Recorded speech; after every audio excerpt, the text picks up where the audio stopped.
하나님 말씀, 본문의 말씀을 가지고 당신은 성장하고 있습니까? 라는 제목으로 함께 말씀을 나누겠습니다. 한번 따라해 봅시다. 당신은 성장하고 있습니까? 우리는 지난 주간에 당신은 그리스도인입니까? 라고 질문을 했죠. 우리가 그리스도인이라면 적어도 두 가지는 분명히 해야 된다라고 했습니다. 내가 믿는 바는 분명히 해야 되고 내가 행동하는 것도 그 믿는 바에 따라서 바르게 해야 된다 했습니다. 내가 무엇을 믿느냐?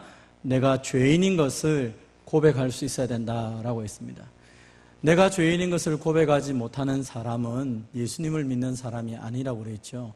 내가 죄인이기 때문에 예수님이 필요합니다라고 얘기하는 것입니다.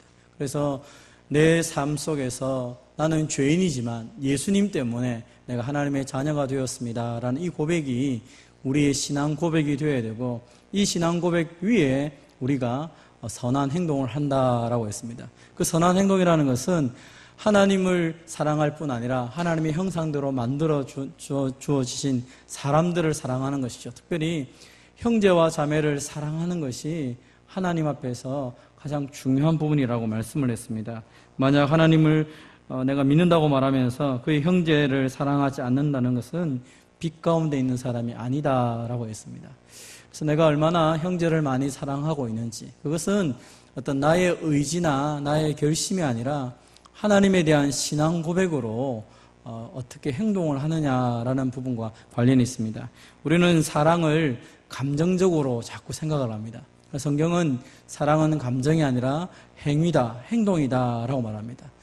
이렇게 했다, 무엇 때문에 그렇게 했느냐? 사랑하기 때문에 그렇게 했다라고 이야기를 하는 것이죠. 하나님이 우리를 말로만 사랑한다라고 말한 것이 아니라 예수님을 주심을 통하여 우리 수준에서 우리가 하나님을 알 수 있도록 만들어 주신 것이죠. 사랑은 상대방이 느끼도록 해주는 것이고 상대방이 알도록 내가 표현하는 것이다 라고 말씀을 드렸습니다.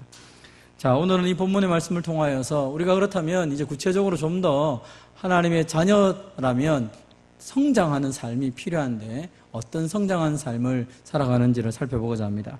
오늘 본문은 이렇게 시작합니다. 자녀들아, 내가 너희에게 쓰는 것은 너희 죄가 그의 이름으로 말미암아 사함을 받았으며, 먼저 성장에 대한 이야기를 하기 이전에 꼭 기억할 것은 내가 하나님의 자녀로 이 땅에 태어났다라는 사실을 여전히 한 번 더 기억하라는 것입니다.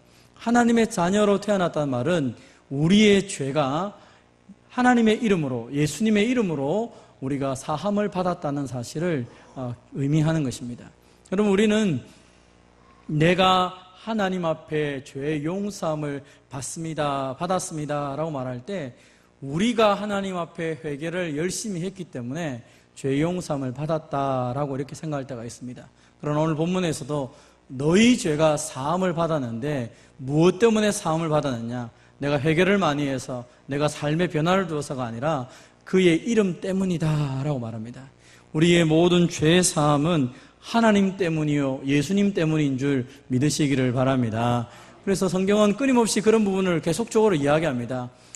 주께서 그 죄악과 그 기업에 남은 자들의 허물을 사유하시며 인애를 기뻐하심으로 진노를 오래 품지 아니하시나이다. 다시 우리를 불쌍히 여기셔서 우리의 죄악을 발로 밟으시고 우리의 모든 죄를 깊은 바다에 던지시리이다.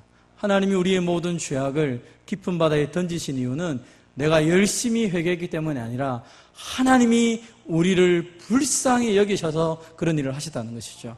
그러니까 우리의 구원의 근거는 하나님 때문이라는 것입니다.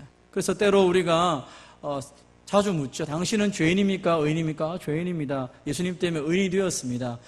또 죄를 짓지 않습니까? 또 죄를 짓습니다. 그러면 당신이 어떻게 용서를 받습니까? 다 회개하지 못한 죄를 가지고 있으면 지옥 가지 않습니까? 라고 질문하면 그만 말을 못하게 됩니다. 그렇지, 내가 다 회개 못했으니까 나는 용서 못 받은 사람이구나. 그러면 용서 못 받은 사람이니까 죄를 갖고 있으니까 지옥 가겠구나 하면서 늘 내가 무엇을 했느냐에 관심을 가지고 우리의 죄 사함까지도 그렇게 생각하는 경우가 있습니다. 그러나 성경의 전반적인 경우는 하나님의 이름을 걸고 하나님이 우리의 죄를 사해 주셨다라고 말씀을 하시는 것입니다. 그래서 우리가 예수님이 십자가의 죽으심을 통하여 나의 모든 죄가 용서받았고 내가 지옥 가는 사람이 아니라 천국을 향해 달려가는 사람입니다라고 확신할 수 있는 것은 하나님이 변하지 않기 때문입니다. 하나님이 하신 일이 변하지 않기 때문에 우리가 구원받고 죄사함 받는 줄 믿으시기를 바랍니다. 하나님이 나는 나를 위하여 너희의 허물을 도말하는 자다라고 말씀합니다. 저는 이 말씀을 읽으면서 얼마나 참 위로를 받는지 모릅니다. 하나님이 말씀하시기를 나는 나 때문에 나를 위하여서 너의 허물을 도말하는 자다. 너의 죄를 기억하지 아니한다. 그러므로 너도 기억하지 마라 라고 얘기하는 것입니다. 그럼 우리가 하나님 앞에 회개하였다면 이제 죄 문제를 치고 일어나야 되는 것입니다. 또 우리의 삶 가운데 속에서 그러하였다면 나의 공로를 의지하고 내가 어떻게 뭔가를 했기 때문에 또 용서받았구나가 아니라 하나님의 이름 때문에 나아가는 것이죠. 심지어 하나님이 하나님의 이름 때문에 우리의 허물과 죄악을 기억지도 않으시고 도말하셨다 이렇게 말할 뿐 아니라 하나님은 우리를 창세전에 선택하셔서 예수님 안에서 우리를 불러주셨다라고 말씀하고 계시죠. 우리를 창세전에 선택하시고 기쁘신 뜻대로 우리를 예정하셨는데 우리의 모든 인생을 하나님의 은혜의 영광을 찬송하는 존재로 만드신다는 것입니다. 이를 위해서 하나님께서 우리에게 모든 것을 허락하셨다라고 말합니다. 한번 따라해 봅시다. 나는 하나님의 영광을 찬송하는 자입니다. 우리 옆 사람이 말합시다. 당신은 하나님의 영광을 찬송하는 사람입니다. 부족함에도 불구하고, 여러분, 우리의 부족함에도 불구하고, 나의 허물에도 불구하고, 나의 죄악에도 불구하고 하나님이 우리를 이런 존재로 만드시겠다라고 선언을 하고 계시는 것입니다. 그러므로 우리의 자신이 아니라 하나님의 이름에 의거하여서 하나님의 그 말씀에 의지하여서 우리가 죄사함 받고 하나님의 백성 된 것을 믿으시기를 바랍니다. 그럼 우리 하나님의 자녀가 되었으면 이제 당연히 성장하는 것은 당연한 것 아닙니까? 씨를 뿌렸으면 이렇게 싹이 나야 되고, 싹이 나면 거기서 잎도 나야 되고 나중에 열매도 나야 되는 거죠. 갓난아이가 태어났으면 이제는 아장아장 걷기도 해야 되고요, 뛰어다니기도 해야 되고요, 그리고 또 성년이 되고 결혼도 하고 하는 그런 것들이, 그러면서 우리 인생이 계속 성장으로 달려가는 것이 정상적인 모습이라는 것입니다. 그래서 오늘 본문에서는 우리의 모든 부분을 우리가 어디까지 자라야 되는지 설명합니다. 그것은 그리스도의 은혜와 그를 아는 지식에까지 자라갈 것에 대해서 말씀을 합니다. 한번 따라해 봅시다. 구주 예수 그리스도의 은혜와 그를 아는 지식에서 자라가라. 자라가라는 것은 계속 자라가라는 의미입니다. 한번 탁 자랐다 그런 게 아니라 계속 성장하는 것입니다. 우리의 키는 자라다가 어느 정도 딱 성장점이 지나고 나면 머물러 있습니다. 그러나 우리의 영혼은 계속 성장합니다. 어디까지요? 그리스도의 장성한 분량까지. 예수님처럼, 예수님만큼 성장하는 것이 우리의 목표가 되어야 될 것입니다. 그런데 오늘 본문에 보니까 교회 공동체 안에는 영적인 성숙을 해가는데 세 단계가 있다라고 말씀합니다. 그 첫 번째가 영적인 아이들이라고 말합니다. 영적인 아이들이라는 것은 어떤 존재를 말합니까? 우리 오늘 2장 14절 상반절 말씀 같이 읽어봅니다. 시작. 아이들아, 내가 너희에게 쓴 것은 너희가 아버지를 알았으며. 아멘. 아이가 제일 처음에 태어나서 하는 첫 번째 옹알이가 뭡니까? 옹알옹알 하다가 우리가 듣기에는 뭐라 들리죠? 엄마 들리죠. 뭐 엄마라고 한 거 아닌데 분명히 엄마라고 하고, 어떤 사람은 아빠라고 말 안 했는데 아빠라고 얘기했어 뭐 이렇게 막 강하게 얘기하는 경우 있죠. 왜요? 내가 그렇게 들렸기 때문이죠. 신기한 것은 아이가 자라면서 그 부모를 정확하게 안다는 것입니다. 여러분, 예수님을 믿고 나면 처음 우리가 깨닫는 것이 뭐냐면 우리를 구원하신 분이 누구인지를 아는 것입니다. 그래서 우리가 하나님을 가리켜서 아버지라 부르게 되는 것입니다. 같이 한번 읽어보겠습니다. 갈라디아서 4장 6절입니다. 시작. 너희가 아들임으로 하나님이 그 아들의 영을 우리 마음 가운데 보내사 아빠 아버지라 부르게 하셨느니라. 아멘. 여러분, 성령이 아니고서는 어느 누구도 하나님을 아버지라고 그렇게 부를 수가 없습니다. 저와 여러분이 하나님을 가리켜서 하나님 아버지라고 부를 수 있는 것 자체가 구원받은 증거일 것입니다. 그래서 우리는 하나님 앞에 기도할 때, 또 하나님 앞에 예배할 때 하나님을 아버지라 부르는 데 있어서 주저하지 않게 됐다는 것이죠. 나의 시작이 무엇인지 내 삶의 이유가 되시는 하나님을 향해서 하나님 아버지라고 그렇게 부르며 살아가게 되는 것입니다.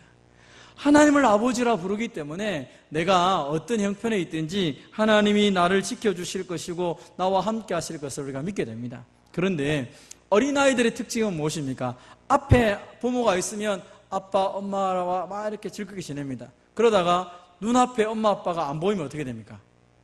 막 울기도 하고 막 때를 쓰기도 하고 어려움을 당하기도 합니다. 애가 막 정신을 못 차리기도 합니다. 엄마가 얘기합니다. 내가 잠깐 여기 시장 갔다 올 테니까 너 혼자 여기 가만히 있어 라고 말하면 애가 가만히 있습니까? 가만히 안 있습니다. 막 돌아다닙니다. 왜요? 엄마를 찾는다고.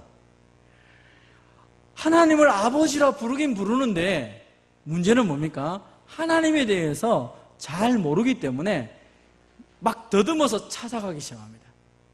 그 앞에서 막 이렇게 만나면 기분 좋고 안 보이면 막 괴로워하고 뭐가 좀 있으면 막 좋아하고 뭐가 없으면 또 하고 막 이게 내가 좋으면 아이들은 그렇죠. 기다려 이게 됩니까 안 됩니까? 기다려가 되면 아이가 아니죠, 그죠? 기다려가 안 됩니다. 막 내가 좋아야 됩니다. 막 그렇게 하죠. 하나님과의 관계도 그렇다는 것입니다. 하나님이 나에게 뭔가를 하는 것 상관없이 내가 좋아야 되는 거죠, 내가. 그래서 그 신앙생활에서 영적인 어린아이에 있는 사람들의 특징은 자기가 좋아야 은혜 받았다고 말합니다. 내가 좋아야 은혜 받는 것이죠. 그리고 그의 삶은 그래서 좀 더 깊이 있는 말씀을 하려고 하면 그만하세요. 못하겠다는 것입니다. 아이에게 여러분 그 젖을 먹여야 되는데 밥을 줘버리면 어떡합니까? 큰일 나죠. 병원 갑니다. 그죠? 젖을 먹일 수밖에 없지. 가난아이에게는. 왜요? 그거밖에 소화를 못 해내기 때문이죠. 우리가 하나님 말씀을 듣는데 내가 영적으로 좀 어린 사람들은 조금만 어려운 얘기하면 너무 어렵다. 너무 어렵다. 좀 쉬운 얘기하면 안 됩니까? 쉬운 얘기를 자꾸 들으려고 합니다. 왜요? 감당이 안 되기 때문에 그렇습니다. 그는 나의 수준 자체가 영적인 수준 자체가 더 깊게 들어가면 내가 혼란하게 어려움을 당하게 됩니다.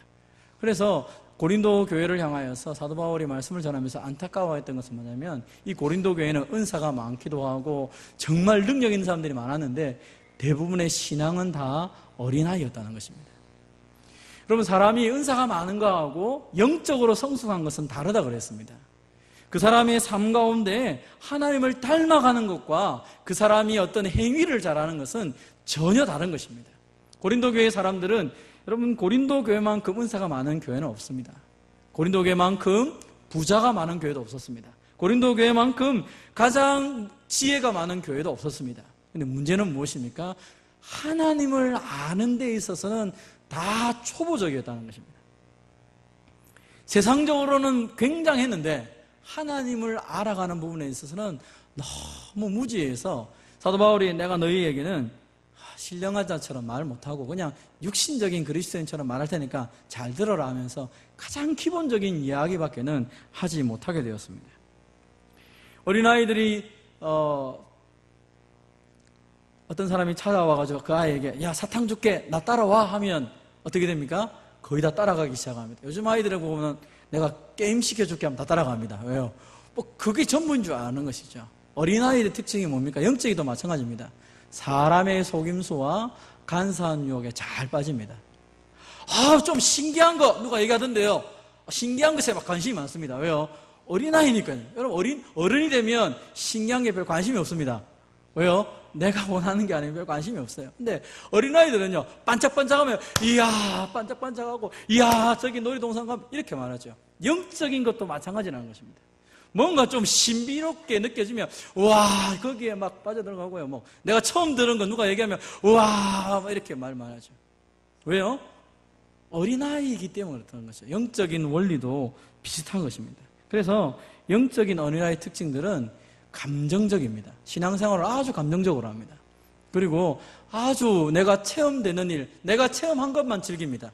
그 다른 것에 대해서는 원하지 않습니다. 그래서 쉽게 흥분하고 쉽게 두려워합니다. 쉽게 막 은혜 받은 것처럼 하고 쉽게 낭망을 합니다. 왜요? 어린아이들이 그렇게 하는 것처럼 모든 기반 자체가 감정의 중심이 되었기 때문에 영적인 어린아이도 그렇게 되어가는 것입니다. 그래서 성경은 우리에게 말하기를 너희가 어린아이처럼 사람의 속임수나 간사한 유혹에 빠져서 요동치지 않았으면 좋겠다. 오늘 본문에도 하나님이 이 요한을 통하여 성도들을 향해 말하기를 너희가 어린아이가 돼서 하나님을 아는 것은 참 잘한 일이다. 그런데 너무 요동하고 너무 쉽게 그렇게 감정적으로 신앙생활을 안 했으면 좋겠다라고 이야기를 하는 것입니다. 저는 저와 여러분이 영적인 어린아이가 되었다면 태어난 것만으로 먼저 축하를 할 수 있습니다. 그러나 이제 그 다음에는 이 영적인 어린아이에서 좀 더 영적인 청년으로 성장할 수 있었으면 좋겠습니다. 그렇다면 영적인 청년은 어떤 사람들입니까? 영적인 청년 오늘 본문이 있습니다. 같이 한번 읽어보겠습니다. 시작. 청년들아 내가 너희에게 쓰는 것은 너희가 악한 자를 이기었음이라. 아멘. 청년들은 여러분 우리도 뭐 청년이라 말하면 한 20대쯤 되는 친구들 아닙니까? 청년 되면 힘이 생기기 시작합니다. 해가지고 막 에너지가 너무 넘치죠. 어지간한 일들은 뭐 청년들에 맡기면 다 할 수 있습니다. 특별히 악한 자를 이겼다라고 얘기합니다. 여러분 악한 자가 누구입니까? 우리는 이 악한 자, 흉악한 자에 대해서 생각할 때 사탄이다. 사탄이 맞습니다. 근데 이 사탄이 어떤 모양으로 우리에게 찾아올 것인가? 그럼 사탄이 우리에게 어떻게 찾아올까요? 무섭게 찾아올 수도 있겠지만 대부분의 경우는 고린도후서에 보면 광명한 천사로 가장하여서 우리에게 나타나는 것이죠. 여러분 사탄의 일꾼들이 의의 일꾼으로 가장하여 우리 가운데 옵니다. 그럼 사기꾼이 어떻게 사기꾼이 됩니까? 사기꾼은요 빤듯한 사람으로 옵니다. 이 사기꾼이 사기꾼 써가지고 오면 아무도 안 속죠, 그죠? 빤듯하게 옵니다. 저 사람은 절대로, 심지어 어떤 사람은요 사기를 당해놓고도 말합니다. 절대로 저 사람은 사기꾼이 아니야. 오늘 이번에 실수한 거 얼마나 잘 믿게 했는지 그렇게 빠지는 경우가 많이 있다는 것이죠. 사탄에게 넘어가면요 사람들이 사탄에게 속으면요 그런 게 아니라고 자꾸 얘기합니다. 광명한 천사로 가장하여 나타나죠. 우리는 이렇게 생각합니다. 사탄이 우리에게 시험을 주는 게 많습니다. 그래서 우리를 막 넘어뜨리는데 우리가 그 풍요로운 삶 같이 공부했지만 여러분 사탄이 우리를 공격할 때 방법이 여러 가지가 있습니다. 가장 대표적인 게 뭐냐면 육신적으로 우리에게 찾아온다고 그랬죠. 갈라디아서 5장에 보면 우리 육신의 일이 현저하니 하면서 엄청난 육신의 일들이 있습니다. 우리 안에 있는 예수 그리스도를 믿지만 우리가 몸으로 있기 때문에 육신적으로 있는 옛 성품이 남아 있어가지고 우리를 굉장히 괴롭게 하는 것이 있습니다. 근데 우리는 그런 것들이 사탄이 우리를 공격하는 전부라고 생각할 때가 많습니다. 여러분 그렇지 않습니다. 사실은 육신의 문제는요 가만히 내두어도요 다 넘어지게 되어 있습니다. 우리 몸에 있기 때문에 우리 스스로 막 넘어지죠. 사탄이 음란한 영을 우리가 확 부어가지고 음란 안 해집니다. 뭐 그런 경우도 있겠지만 대부분의 경우는 가만히 놔둬도 음란해집니다. 사람들이 환경이 그러니까요. 사탄이 우리에게 막 속여라 해가지고 막 사람을 속이는 경우 별로 없습니다. 가만히 놔둬도 속입니다. 우리는. 왜냐하면 내 본성이 거기에 너무 물들어 있기 때문에 거짓말 잘하지요. 내 손에 안 보려고 막 온갖 기락이요. 저절로 생깁니다. 저절로. 그건 사탄이 나를 공격 안 해도 내 옛 성품이 그래 하도록 만들어버립니다. 조금만 사탄이 분위기만 만들어줘도 우리는 금방 넘어지게 되는 것입니다. 근데 우리는 사탄이 다 그렇게 온다고 생각하는 것입니다. 어떤 사람은 질병도 사탄이 주기 때문에 네 질병 무조건 뭐 쫓아내라. 물론 사탄이 줄 수도 있겠죠. 모든 게 그렇지 않다는 것입니다. 어쩌면 반대로 사탄은 아주 광명한 천사로 우리에게 다가와서 아주 거룩한 사람으로 나타나서 뭘 합니까? 사탄은 거짓된 가르침을 줍니다. 성경적으로 보면 사탄이 하는 가장 큰 일은 미혹하는 것과 잘못된 가르침을 주게 되는 것입니다. 그것 때문에 사람들이 다 넘어집니다. 특별히 어린아이 같은 신앙을 갖고 있으면 사람들이 다 속아 넘어가죠. 왜요? 신기하고 좋고 정말 아이들은요 조금만 이렇게 눈높이에 맞춰주면 다 넘어갑니다. 이 사탄이 하는 일이 미혹하고 혼미하게 하여서 우리로 하여금 진리의 말씀을 분별하지 못하게 하는 것이죠. 그래서 사탄이 우리를 공격하는 가장 큰 것은 사실은 거짓된 가르침과 교리와 그리고 종교적인 것으로 찾아옵니다. 대부분의 경우는 이것을 분별할 능력이 우리 가운데 있어야 되는데 어린아이는 그런 능력이 없습니다. 근데 오늘 본문에서 청년들아 너희가 이 악한 자를 이겼다라고 얘기합니다. 무슨 말입니까? 저게 미혹하는 영인지 저게 귀신의 가르침인지를 분별해내었다는 것입니다. 그럼 어떻게 분별을 해냅니까? 오늘 14절에 얘기합니다. 같이 읽어보겠습니다. 시작.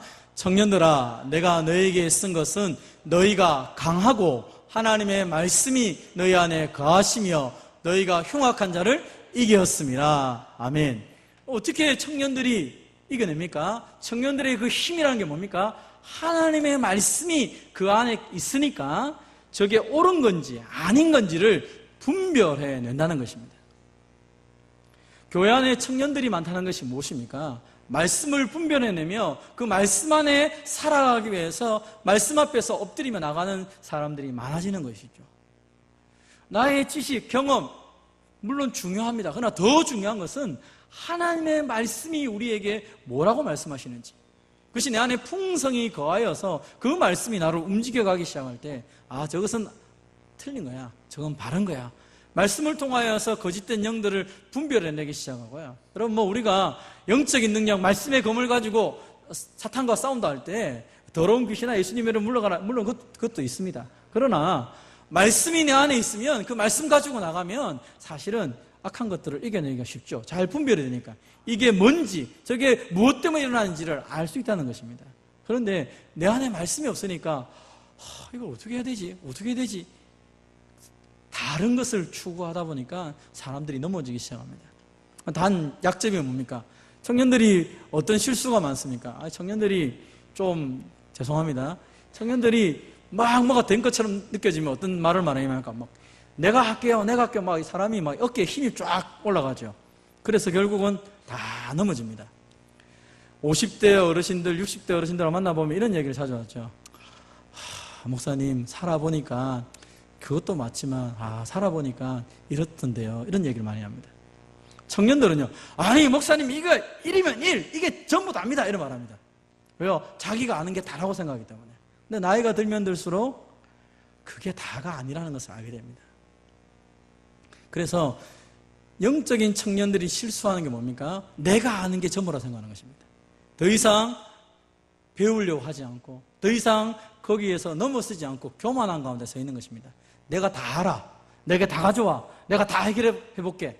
이게 영적인 청년들에게 있는 약점인 것입니다. 그래서 사탄이 공격했을 때 내가 답을 못 찾아내면 그때부터 헷갈리기 시작합니다. 그럼 청년들이 한번 꼬꾸라지면 잘 못 일어나지 않습니까? 청년들이 하다가 큰 실수를 하게 되면 더 이상 소망이 없다고 생각하는 친구들이 많습니다. 한 번도 넘어져보지 않았기 때문에. 그러나 장년들은 어떻습니까? 여러 번 넘어져 봤습니다. 실패도 해보고 이런 일도 해보고 저런 일 해보고 나니까 그래 그럴 수도 있어. 다시 일어나면 되지. 툭툭 털고 모르면 배우면 되지. 다시 시작하는 것이죠. 그래서 말씀의 청년들이 가지고 있는 장점은 말씀이 있기 때문에 악한 것을 분별해서 이겨낼 수 있지만 자칫 잘못하여서 교만하기 시작하면 그도 역시 넘어질 수 있다는 사실을 기억하며 우리가 하나님 말씀 앞에 겸손하게 말씀을 담고 말씀 가운데 살아갈 수 있는 청년들이 되시기를 바랍니다. 그렇다면 마지막 세 번째로 영적 아비는 누구입니까? 영적인 아비는 오늘 본문에서 똑같은 문장을 두 번이나 강조하고 있습니다. 같이 한번 읽어보겠습니다. 시작. 아비들아 내가 너희에게 쓰는 것은 너희가 태초부터 계신 이를 알았으며. 아멘. 똑같은 말씀을 두 번이나 기록하면서 너희가 태초부터 계시니 하나님과 예수님을 알았다 이렇게 말합니다. 요한이 알았다라는 이 단어를 어떻게 씁니까? 요한복음 17장 3절에서는 영생은 곧 유일하신 참 하나님과 그가 보내신 자 예수 그리스도를 아는 것이다 이렇게 말합니다. 아비들은 어떤 사람입니까?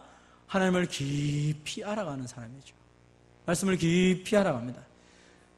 어릴 때처럼 어린아이처럼 그 단순한 체험의 수준에 머무는 것도 아니고 청년처럼 내가 아는 말씀이 다라고 큰 소리 치며 살아가는 것도 아니고 정말 하나하나 삶 속에서 그것을 깊게 넓게 경험하면서 그것을 통하여서 정말로 자기 것으로 만들어가며 내가 만드는 것을 또 사랑하는 믿음의 후배들에게 나누어주는 삶을 살아가게 되는 것입니다.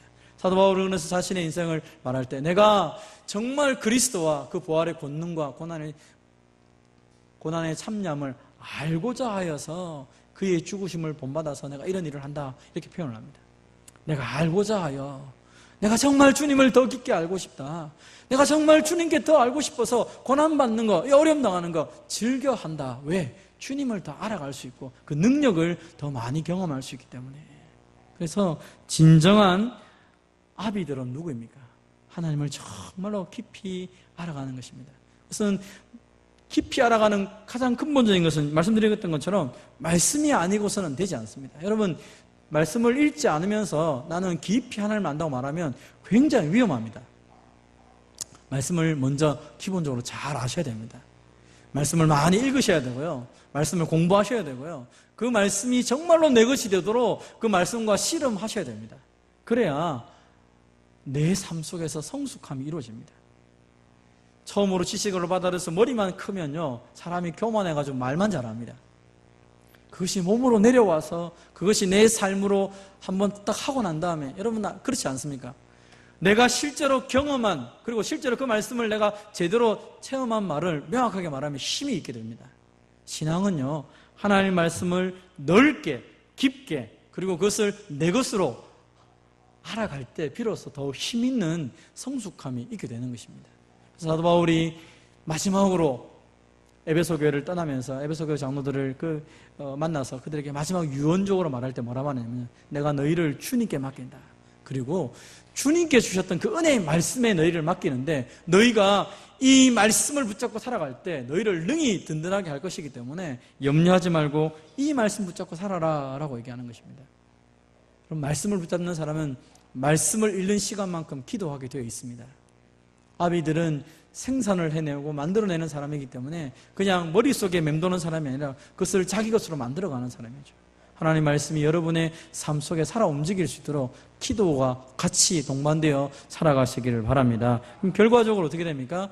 그의 삶은 거룩한 삶이 될 수밖에 없다는 것입니다.